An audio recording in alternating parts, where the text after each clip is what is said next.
Now we have something very, very special, and that is going to be a young adult living with sunflower syndrome. So if any parents think your kids would like to come in and hear her story, we'll take a brief minute so you can go catch your kids. I'm going to go ask too. Okay. So while we're trying to get the kids in, I'm going to give Chloe a little bit more of an introduction than I was planning on because we have this minute. But Chloe contacted us during the past year, knowing that we were working on sunflower syndrome. And Chloe does have a history of sunflower syndrome. Chloe is a medical student in Texas. And so part of why I'm telling you this, and she was going to anyway, is we'd all like to tell her to go into pediatric epilepsy. And then Chloe is also a newlywed and is here with her husband, Lucas, having gotten married 2 weeks ago. So we're especially grateful to them to get married, go on their honeymoon, and come to Boston. So Chloe, thank you very much for being here. Really appreciate it. And maybe just wait a few minutes. Yeah, okay, so for those of you that just got here, my name is Chloe Harris. I've had sunflower syndrome since I was 7 years old. And I just recently, within the last 2 years, found out that I had it. So it's really nice to be here with all of you guys today. And it's really funny to think that I most likely wouldn't be here with you all if it weren't for TikTok. And so I'd like to take a moment just to tell my story of how I actually got to this point. So my journey with sunflower syndrome began in the spring of 2009. I was in first grade, and at the time, I just really wanted to wear glasses. And sadly for me, I had 20/20 vision, and so I convinced my parents to buy me a cute hot pink pair of glasses at Claire's. I wore them all the time. But not long after, my school teacher reached out to my parents and let them know about my concerning new behavior of waving my hand in front of my face. And my parents began to notice it as well, and initially just chalked it up to me trying to move my hair out of the way from my glasses. But for me personally, I had just recently gone through a stressful life event that my parents hadn't known about at the time. And this may have potentially triggered the onset of my potentially pre-existing condition, but we're not really sure. So as it continued, my parents made me take my glasses off, but the episodes didn't stop. The episodes of eye fluttering and hand waving only worsened, and as does my parents' concern. And my primary care provider thought that I may be having epilepsy. And that started my long journey of many misdiagnoses. I endured extensive testing like EEGs, MRIs, I got IVs all the time. And I haven't heard of this happening to anybody else with sunflower syndrome yet, but one of the flashing light tests that they did on me personally made my hand-waving episodes worse. It had a new symptom that I called evil rainbows at the time. It was when I would go outside in the sun, and all I could see was just like, it was like a black background and then a kaleidoscope of colors, and this is what would happen when I'd rub my head out in the sun. And these episodes were longer and they were more debilitating. And so that was just really difficult, and I couldn't really be left alone, like in parking lots. It was just kind of dangerous. After, I was just put on many different medications, and most of these didn't work, as most of you have probably experienced. It just made my episodes worse, some of them, or just they didn't work at all. And then after many different medications and procedures, I was later diagnosed with Javon syndrome by one doctor. And this kind of seemed like maybe it was a starting point for something, but then I was quickly undiagnosed by a different doctor. So that didn't really work out. And then I'm just sure that a lot of you have experienced the same kind of frustration, just getting lots of different opinions from different people and nothing just seeming to add up. Eventually, I began to also exhibit signs of obsessive-compulsive disorder, such as germophobia, and doctors were just quick to lump my hand-waving in with the expressions of OCD. And so depression, anxiety, and obsessive-compulsive disorder became the diagnoses that I carried with me for most of my life since that point.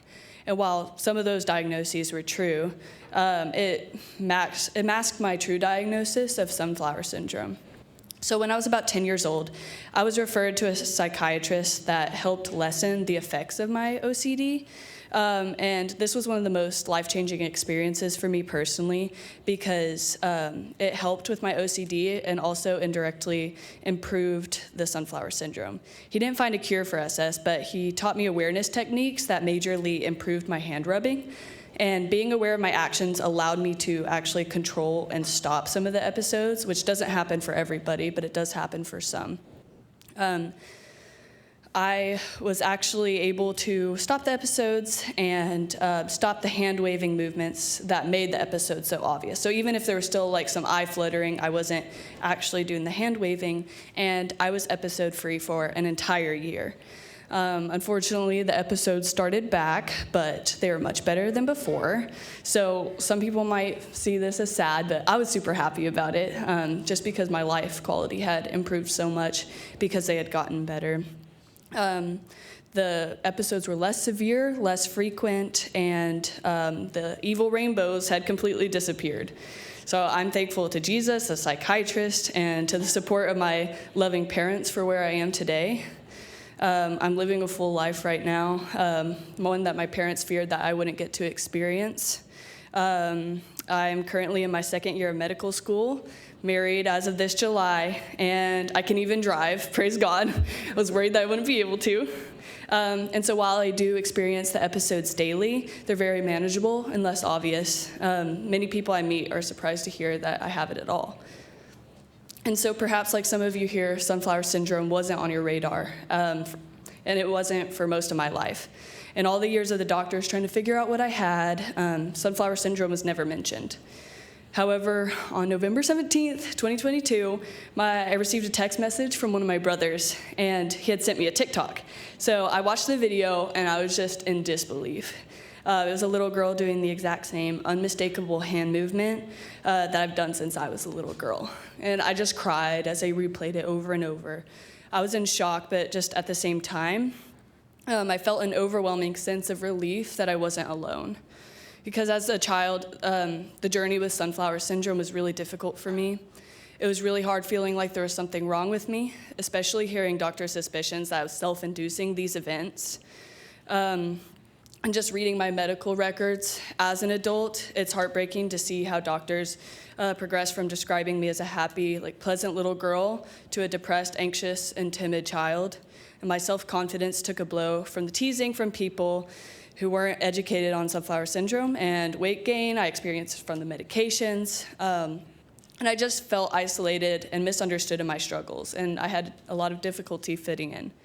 So reflecting on my own journey makes me realize that gatherings such as this hold a great importance.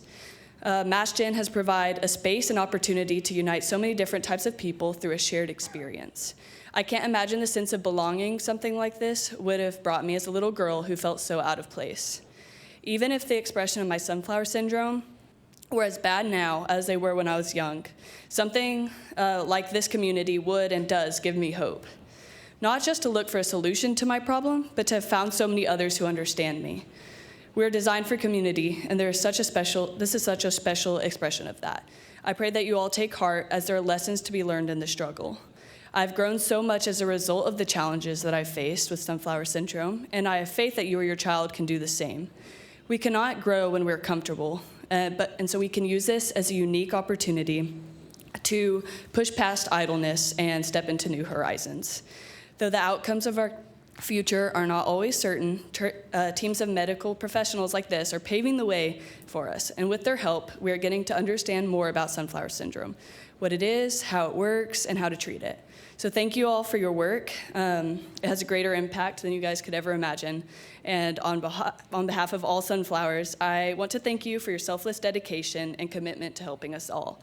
So thank you for having me, you guys.